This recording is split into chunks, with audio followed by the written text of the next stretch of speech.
Hey now! What is up, everybody?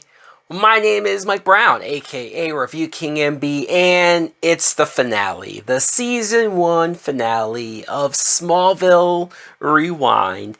I am pretty pumped and excited, especially because I just got done watching said finale. This episode is titled Tempest, and let me just start right off and give my thoughts over. I really liked this episode. I did. Now, I will admit that if you want to compare this to scale on later finales that I remember, yes, obviously this isn't the biggest finale in the world. It's not the finale where maybe we get 100% answers. There's a lot of cliffhangers and a lot of stuff left open. Maybe it has to do with the WB trying to play coy with whether or not they were getting a second season, and so the writers were just like, you guys gotta keep us on because we left these 5 things open, which I understand, but a lot of good stuff going on here, a lot of good situations that we find our characters going through here. Let's start off at the beginning. At the beginning, Lionel Luthor, which we can never not see John Glover back as Lionel Luthor enough. I think the writers and producers knew that they had something special with this actor and this character, so they bring him back as much as possible. He shows up here, big style in the helicopter, right? The suit, that nice, comfortable dress coat that he always wears, and he shows up at the plant factory. And at first, you think that he's here with good news. All of the workers are out there. He's saying positive things.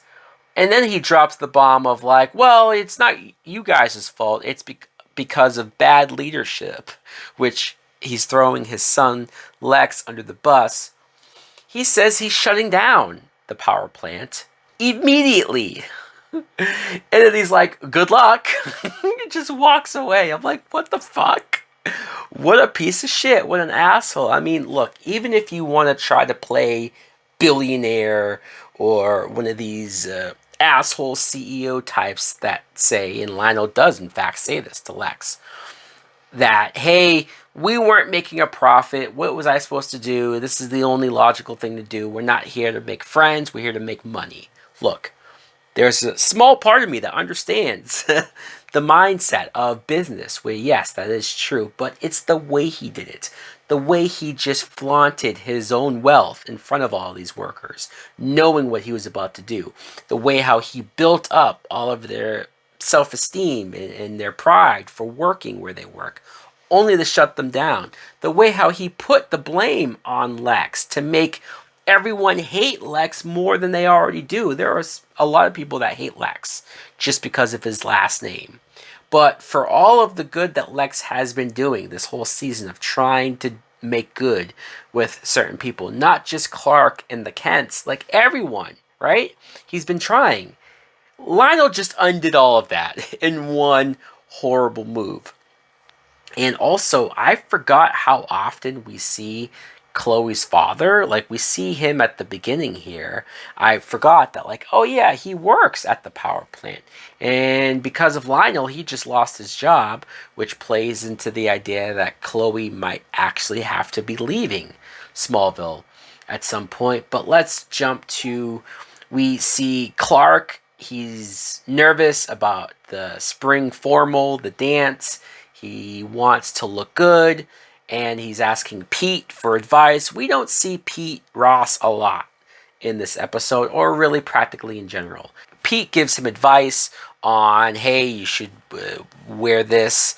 Later on, we see him with the girl that he asked as his date, and that's really it for Pete. So, yeah, there you go. There's a scene where Whitney tells Lana that he's going to enlist for the Marines. And that was interesting because at first he goes into his bag when he tells Lana that he has something to tell her. And Lana looks like she's nervous, like, holy fuck, is he going to propose? Because she starts to say, oh, actually, Whitney, maybe we're going too fast, like, and then Whitney turns around and he has his enlistment papers. But what was interesting about it is that, okay, fine. I'm at the point where, yes, I'm ready for the Lana and Whitney relationship to be gone, to go away. It's like we've moved past it. You know, the writers have moved past it, the show has moved past it, and me as an audience has moved past their relationship. And I know they didn't want Lana to look bad, to just break up with him because of Clark or because of whatever, or because she's jealous of Clark and Chloe maybe getting together. But this is the only way they felt, probably. Instead of killing Whitney off, he's joining the Marines. And it's weird, though, that, like, he doesn't discuss this with Lana beforehand. He doesn't talk to her about it when he's just thinking about it. Because it's when he tells her, he's already enlisted, he's already been accepted, and he's already leaving that day, like whatever day it's supposed to be. And it's like, wait, what? This is how you're telling your girlfriend? Especially your girlfriend that you want to wait for you? You didn't discuss this before? Like, that's pretty wild. Who knows? Maybe deep down Whitney knows that Lana isn't going to wait for him, and so that's why he just ripped the band-aid off himself. There is a moment of Clark going into his truck, and the truck just explodes, like kaboom! And it's like, holy shit, wait, what? And the shot of Clark just coming out of the smoke and the fire, like, what the fuck just happened? Cut to that reporter guy that Lex hired however many episodes ago. He clearly set this booby trap up. He's recording Clark on a video camera, so he has video proof that Clark is not a regular normal kid, that he does have powers of some sort. I completely forgot that happened, so I was very curious to see where that went. Chloe, in the school, tells Clark about this fear that she has, that because we know that Whitney's leaving, and Chloe even says, well, that means that Lana's going to be available. And so Chloe just says to him, look, I'm going to just say it.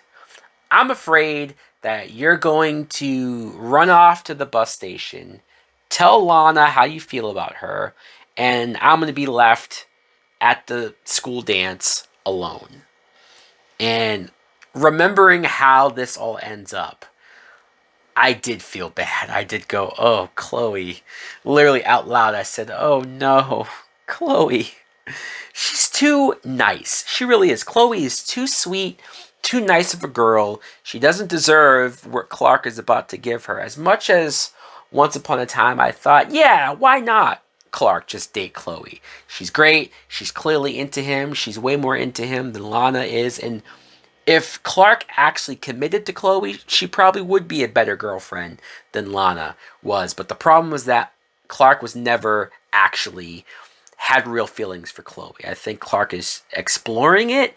I think he's entertaining the idea of maybe something being there. But ultimately, he's only doing this because Lana feels so far away. Chloe doesn't deserve that, obviously. Chloe does deserve something a little more real. She's constantly chasing it. Even just this scene of her saying this to Clark. Allison Mack, you will probably hear me say this in every episode that Allison Mack is acting in, where she is so fucking good, just in these small moments. It's not even like there's a whole lot that she has to do, but just the way she looks at Clark, it's believable that she's really into him. The way that she shows when she's talking about her fear of this, and she really does just have this look of concern, and like it would be the worst thing ever for her. And when Clark kisses her on the cheek to reassure her that that won't happen, she's so relieved, and she just dreamingly looks into Clark's eyes, to where I buy how much she's into him. Of course, Lana just happens to see the kiss on the cheek and has sort of a pissed off look on her face. So there you go. Another scene is Clark talking to Jonathan and Martha about everything that's going on, about this, the fire that happened, and you see that the reporter somehow put like a listening device in the barn, probably while they were gone, and he's listening and probably recording the Kents and Clark talking about this. And I'm like, holy fuck, this reporter guy, for one, is doing a bang-up job of getting evidence on Clark and the Kents. Like, there's no denying, there's no refuting any of this. If Lex was actually commanding him at this point, because Lex has told him to stop, Lex has told him he doesn't want him to continue reporting or pursuing the Kents. If Lex was still behind this, Lex would have to give him a bonus because he's doing a bang-up job. And there's even a moment where the guy goes up to Clark at the Talon and basically outs himself that he was the one that did the explosion. He tells Clark that he has this proof. And it was interesting that Lex showed up and made it seem like he didn't know this guy and kind of shushed him away. Lex really proving that he doesn't like that this guy is still snooping around, sneaking around, especially Clark and the Kents. I think Lex is being genuine when he says that he's not interested in all that. Even when the reporter goes back to Lex and says, hey, I have this evidence. There was a part of me that was thinking, why don't you just tell Lex right now? Like, he says to Lex, hey, when I show you what I have later on tonight, then there'll be no doubt of what I've discovered. And it's like, just fucking tell him. Obviously, I know for the show's sake why he can't tell him, but this whole situation is so awkward and forced and weird that he doesn't just tell Lex. Also, a part of me was wondering, what if Lex had found out this early on? We do get a scene of Lex going to visit Clark in the barn when Clark is getting ready for the dance. He's trying to put his bow tie on, and I was trying to figure out, did Lex do this because after the reporter told him that he had dirt on Clark, was it like his last chance to sort of find out if Clark would be honest with him?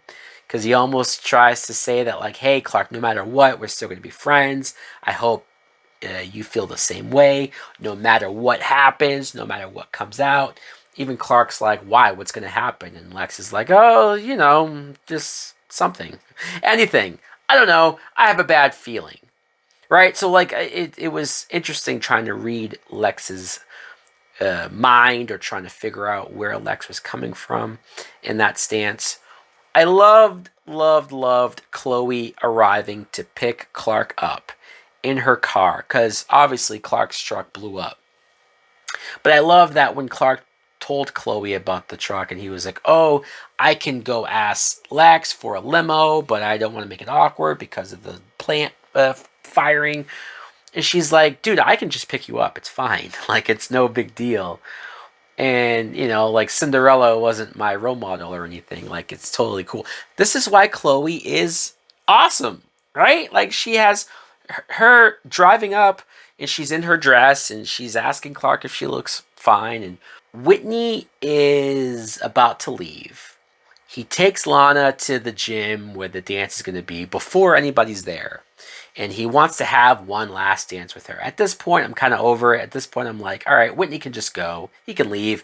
And I don't dislike the actor. I don't dislike Whitney overall.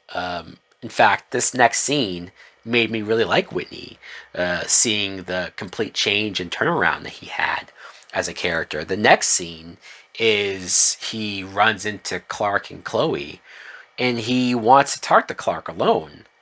And he apologizes to Clark about the way he treated him at the beginning of school. He said, at first, I just thought you were a guy that was trying to steal Lana away, but now I see that you're genuinely a good dude. I'm like, oh, wow.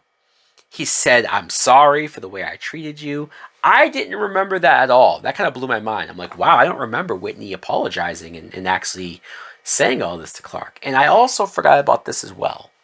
Whitney says to Clark, promise me you'll look after Lana while I'm gone until I come back. And oof. Now, granted, when you see how often Lana has been in danger or in trouble, how often she's almost died and Clark has saved her, there's no wonder why Whitney's like, whatever's going on, Clark, you're clearly able to protect her in some way or form. So I get it. But that is a big ask, especially with somebody that, like, even if Whitney thinks Clark is a good dude and wouldn't steal Lana away, it's like, do you want to even attempt that or chance that? But I bet you Clark earn some huge points from Whitney if Whitney knows that Clark had Lana go talk to Whitney when his dad got sick, when all of that first went down, and Clark did not take advantage of just hooking up with Lana, that he actually pushed for them to talk.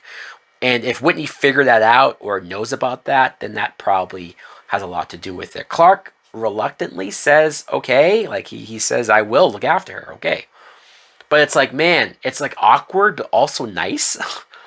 So you get the scene of Lana hugging Whitney as he's about to go on the bus. At first, I was thinking, wow, like no kiss? You guys are still a couple, right? Like, but they just hug at first. Then she gets out of the car and hugs him again.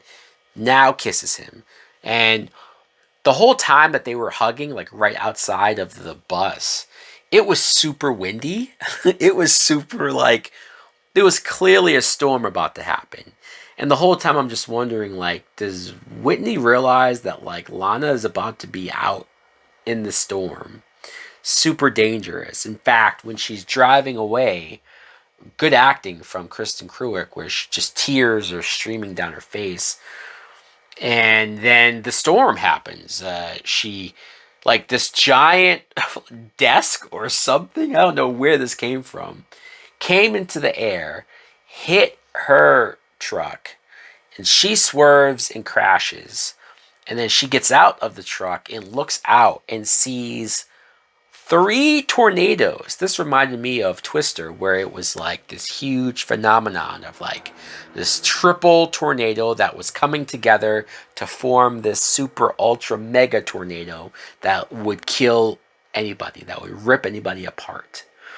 And I thought, fuck, if you're Lana, you probably think you're fucked right now. Cut to the dance, and we see the band, Remy Zero, which I forgot that they got the band, Remy Zero, who does the Somebody Save Me song at the beginning of the opening credits. They had them at the dance singing that song. It was so weird to have that song playing during the episode, like as a song that's in canon. It exists, but like it's also the theme song of the show. Like it was kind of meta and kind of weird, but kind of cool. And it was funny to see like Clark and Pete mark out and geek out over Remy Zero, because I don't know them other than this song, but maybe they were a popular band at the time. I don't know. And then they start playing this other song. So I'm like, oh, they do have other music. All right, cool. And Pete says something along the lines of like, this is Chloe's favorite song. And Clark is like, that's why I requested it. Gotta admit, that's pretty smooth. Pretty smooth. Clearly, the way Chloe feels about Clark, I don't think he had to try this hard, but I appreciate the attempt of showing that he cared. Now, he goes up to her, asks her to dance. They do have a really nice dance. And once again, I'm just like, man, this is really nice of Chloe, or for Chloe, because I know how much this meant to her. And then you have a moment where one of the teachers or whatever tells the students about the tornado, that it's happening on the other side of town, but as a precaution, they have to stay safe inside the gym. And Clark goes, that's where Lana is. That's where the bus stop is. She could be in danger. And I love that Chloe's like, no, it's fine, Clark. I'm sure she's home by now. She's not. But like, I'm sure she is, so don't worry. In fact, I'll go call her now to prove she's safe, so you don't have to go anywhere. You could just stay here. And then she goes to like walk away, gets a couple steps before she like probably gets a weird feeling. Turns around and Clark's gone. Like Clark is like, fuck that shit. I'm going myself. And she's like, Clark? And I felt so bad. Oh, Chloe, I felt so fucking bad for her. She doesn't deserve this. She really doesn't. And normally I would be mad at Clark. I would be like, dude, what the fuck? You have a good girl. Like, treat her well, like she deserves. But when you think about it, Lana would have died if Clark did not leave to go save her. Some people might say, who gives a shit? Because they might not like Lana. But I understand, I get to why he felt the need to do that. And before I get to the very last shot, there is a the whole side plot of Lex, he's trying to drum up money with the other people that worked at the factory, because if they all like pool their money together, if Lex is able to get investments, they might be able to buy back the power plant from Lionel and still be able to run it so that they don't have to lose their jobs. And I like that Lex, it's showing that Lex is trying. It's showing that Lex genuinely cares about these people, their families. Like, he talks about how he doesn't want to be responsible for this. And so Lionel finds out about that, comes back in. Lionel and Lex is having this big argument about it during the storm. So, like, the window shatters behind them. Glass goes everywhere. Lex gets knocked into the corner of the room. Lionel gets knocked down by a giant pillar or something that knocks him down and actually, like, keeps him stuck on the ground. And then this giant piece of the ceiling drops, and drops like right in front of Lionel. Like, looks like it could decapitate him or something if it fell further. And Lex is bloodied and he starts to get up, and Lionel is like yelling out in pain for Lex to help him. And Lex looks over and he has this look on his face like, I should let this motherfucker die. Like, and I generally don't remember this, like vaguely, but I don't really remember this. So we don't find out what Lex does. It's a cliffhanger shot of Lex just staring at him, like clearly debating on should he let his father die. And it's fucked up. It's dark. I'm sure there's plenty of people who, if they've lost their father or if they have a good father, this wouldn't even cross their mind. But to think of how horrible Lionel must be as a person. We get hints of that and glimpses of that. We hear about it. But to see Lex actually think about maybe just letting him die right here, right now, because it would make his life so much easier. It's pretty wild, and it perfectly contextualizes their relationship and their dynamic. So you cut to the reporter. I need to talk about this. So the reporter, after Clark leaves with Chloe to the dance, the reporter goes into the cellar and sees the spaceship, and he has that piece that Lex had, and he's recording the ship, right? More proof of the ship. The piece that he was holding automatically on its own goes into the ship and starts to like activate. Jonathan and Martha see that the cellar door is open. They go in there. They find the reporter. Jonathan starts fighting with the guy. Like, I love that he just grabbed him and threw him up against the wall and said, "What the fuck?" He didn't say that, but Jonathan had the demeanor of like, "What the fuck?" And you're the one who's been harassing my son. And Martha's like, "No, don't kill him or anything." And Jonathan even says something like, "Well, why not? Because we can't let him ruin our son's life." I'm like, what is Jonathan about to do right now? But I love it. I love the anger. I love seeing what he's willing and able and wanting to do to protect Clark. And the reporter just runs out into the storm. Jonathan runs off to go after him, and we don't know what happens there. Again, another cliffhanger. And also the ship starts to rise, and it opens up, and it's glowing. Like, we don't know what's going on, and Martha is down there, and she sees it, and it's like, what the fuck? Again, cliffhanger. But the big cliffhanger, the ultimate cliffhanger, what the episode ends on, is Lana is trapped in her truck. The storm is like about to surround her. Clark super speeds to the road where she is, finds her, and Lana sees Clark, and she's yelling out for Clark, yelling his name.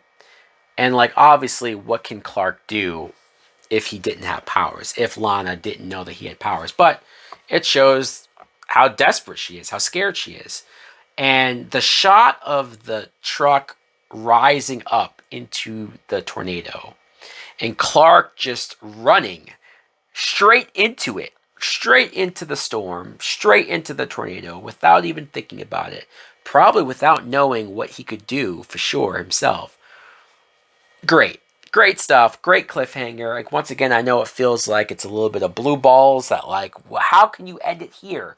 And I get that. And I can't imagine being somebody who was watching this live and having to wait how many months? 3, 4, 5 months before the show came back?